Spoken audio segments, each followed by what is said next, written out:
Today, I'll undertake an in-depth analysis of a transformative development announced by ExxonMobil on May 7th, a long-term agreement to supply 250,000 tons of low-carbon ammonia annually to Japan's Marubeni Corporation, sourced from its planned hydrogen facility in Baytown, Texas. This deal represents the first customer contract for what ExxonMobil claims will be the world's largest low-carbon hydrogen and ammonia production facility, a milestone in advancing hydrogen as a global energy carrier. Additionally, I'll explore the implications of a contentious House Appropriations Committee hearing held on the same day where Energy Secretary Chris Wright faced scrutiny over potential funding freezes for U.S. hydrogen hub programs, raising concerns for projects such as those proposed in Indiana. All of this on today's Hydrogen Podcast. Let's begin with a detailed examination of the technological and economic dimensions of ExxonMobil's Baytown project. The Baytown facility is designed to produce up to 1 billion cubic feet of hydrogen daily, equivalent to approximately 86 tons, and over 1 million tons of low-carbon ammonia annually, with operations targeted for 2029, pending final investment decision this year. The production process employs a hydrocarbon-derived hydrogen utilizing natural gas as a feedstock integrated with advanced carbon capture and storage technology to achieve approximately 98% CO2 removal. This method, distinct from traditional steam methane reforming without CCS, reforms natural gas into hydrogen through a high-temperature process, capturing the resulting CO2 for underground storage in geological formations.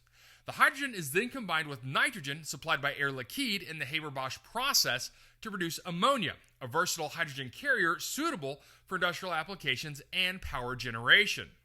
Technologically speaking, the process is well established, building on decades of refining and chemical expertise at ExxonMobil's Baytown complex, one of the world's largest integrated petrochemical facilities in the U.S. The facility's scalability is a significant advantage, leveraging existing hydrocarbon infrastructure, including pipelines and processing units, to minimize deployment barriers.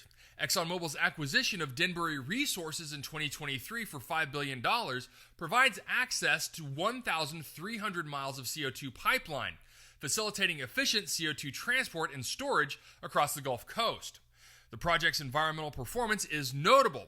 Advanced burner designs in the reforming process minimize nitrogen oxides, or NOx, and the sulfur content of natural gas ensures negligible sulfur oxides, or SOx, and the absence of combustion particulates eliminates fine particulate matter, which is PM2.5.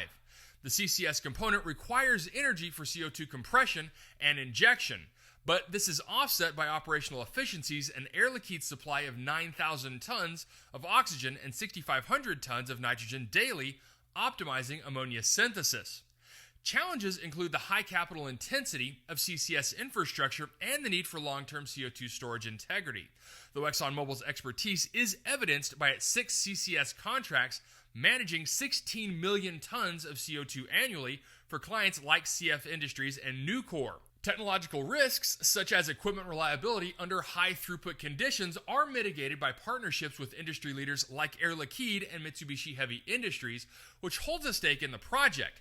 The facility's integration with global ammonia supply chains, particularly for export to Japan, requires specialized shipping infrastructure, including ammonia carriers designed to minimize losses during trans-Pacific transport. Economically, the Baytown project represents a high-stakes investment with capital expenditure estimated at $10 to $12 billion.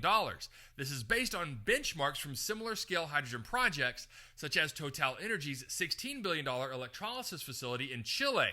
Hydrogen production costs are projected at $2 to $3 per kilogram, which is competitive due to low-cost U.S. natural gas prices, which are currently $2 to $3 per MMBTU. The tax incentives under the U.S. Inflation Reduction Act, notably the 45Q credit, which provides up to $85 per ton of CO2 stored.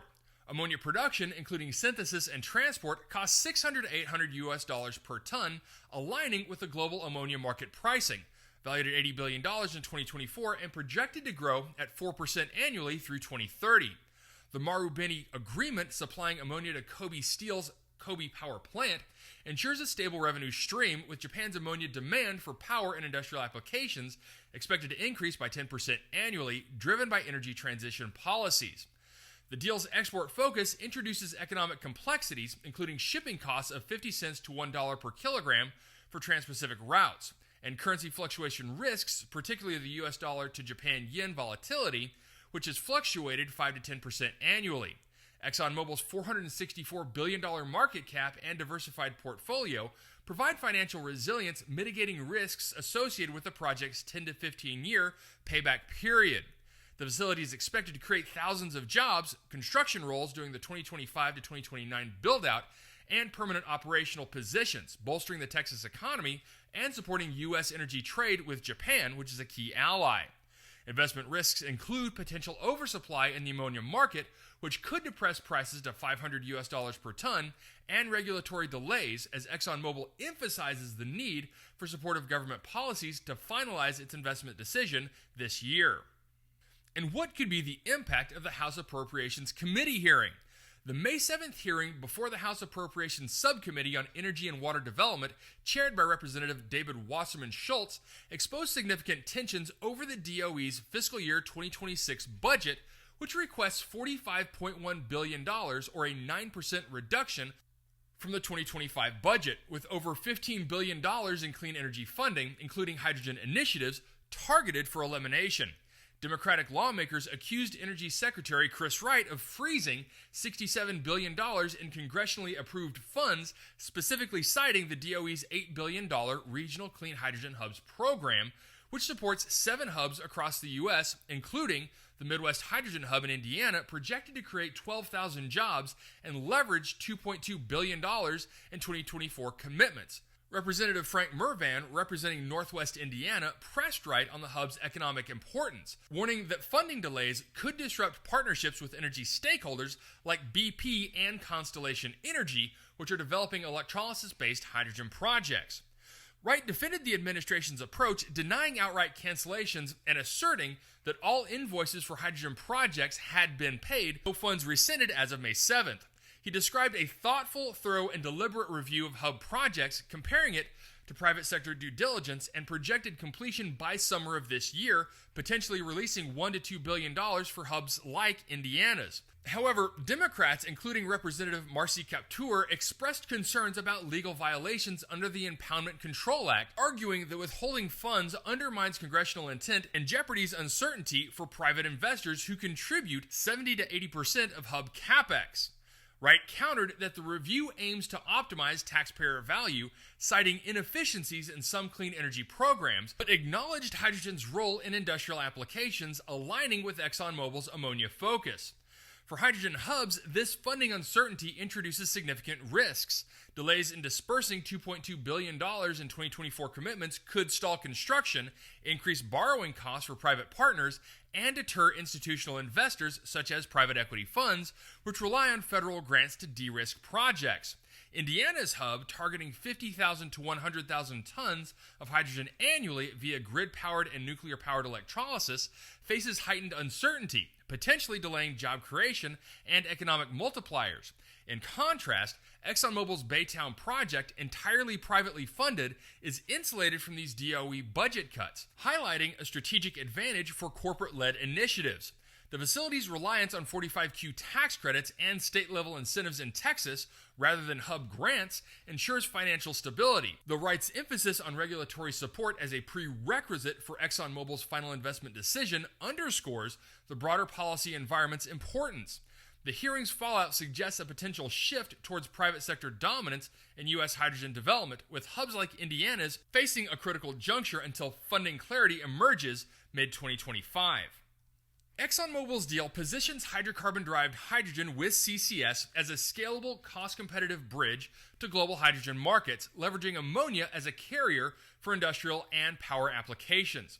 The hearing's funding uncertainties amplify the appeal of private ventures like Baytown, while challenging the viability of public-supported hubs, potentially reshaping the U.S. hydrogen landscape towards corporate-driven models.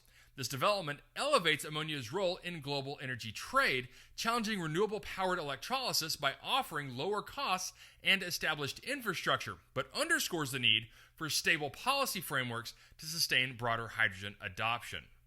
All right, that's it for me, everyone. If you have a second, I would really appreciate it if you could leave a good review on whatever platform it is that you listen to. Apple Podcasts, Spotify, Google, YouTube, whatever it is. That would be a tremendous help to the show. And as always, if you ever have any feedback, you're welcome to email me directly at info@thehydrogenpodcast.com. So until next time, keep your eyes up and honor one another.